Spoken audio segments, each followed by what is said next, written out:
کربلا کا ایک مشہور متقی اور پرہیزگار آدمی، نام حسن ہے، کام تھا اس کا امام حسین کی تربت بیچنا۔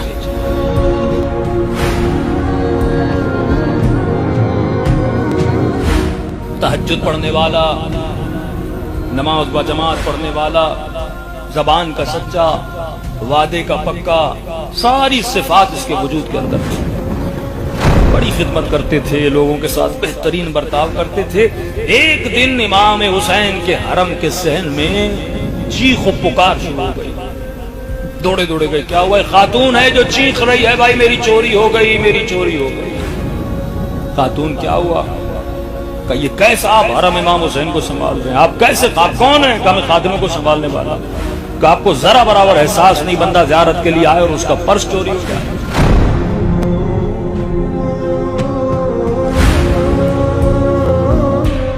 انہوں نے کہا خاتون کتنی رقم تھی، کتنا پیسہ تھا؟ میں آپ کو سارے پیسے اپنی جیب سے واپس کرتا ہوں۔ خاتون نے کہا نہیں، میں کوئی بھکاری نہیں ہوں، میرا مسئلہ تم سے ہے کہ امام حسین کے حرم میں چوری کیسے ہوئی؟ اگر پرس نہیں ملا میں دنیا کو کہوں گی کہ تم نے چوری کی۔ حسن صاحب کہتے ہیں انہوں نے بڑی کوشش کی، لیکن کئی دن ادھر ادھر دیکھا، لیکن خاتون کا پرس نہ ملا۔ کا ایک دن رات کو مصلے پہ بیٹھ گیا، امام حسین سے درخواست کی۔ میں نے کہا مولا یہ میری عزت کا مسئلہ نہیں ہے، آپ کا حرم ہے۔ حسن خواہ کے شفا بیچنے والا کہتا ہے کہ رات کو سو گیا اور خواب کے عالم میں دیکھتا ہوں حسین کا حرم آیا، اور اس حرم میں امام حسین سامنے سے آ رہے ہیں۔ امام کے ہاتھ میں ایک چھوٹی سی کرسی ہے اور صحن کے بیچ میں امام اس کرسی کو رکھ دیتے ہیں اور اس کرسی کے اوپر کھڑے ہو جاتے ہیں۔ میں دوڑا دوڑا امام کے پاس گیا، میں نے کہا مولا مجھے بتائیے چور کون ہے؟ خاتون بڑی پریشان ہے، میں خود بڑا پریشان ہوں، مجھے بتانا ہے اسے، اور آپ مجھے بتائیے، پتہ بتائیے کہ وہ پرس کہاں ہے۔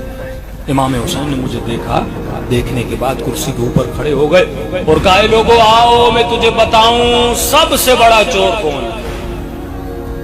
آؤ حسین تجھے بتانا چاہتا ہے کہ حسین کا چور کون ہے۔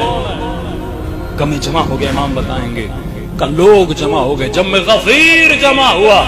حسین نے کہا میرا سب سے بڑا چور یہ حسن ہے۔ میں نے کب پرس چرایا؟ میں تو آپ کے حرم کا خادم ہوں، آپ مجھے چور بنا رہے ہیں۔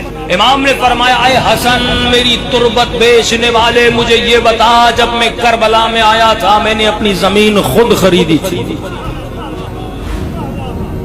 میں نے اپنا جسم بھی کسی غیر کی زمین پہ دفن نہیں کروایا تھا، یہ زمین میں نے پیسے دے کے خریدی تھی اور اس شرط پہ اس قبیلے کو دی تھی جب میرا زائر آئے کسی پیاسے کو پیاسا نہ رہنے دینا۔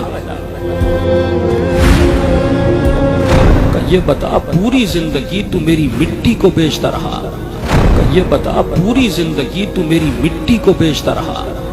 Right, and you can have a piece of Karbala in your home. So we're not going to start that high on this one because I want to encourage bidders, and you can bid as a table. So if there's 10 sisters that want to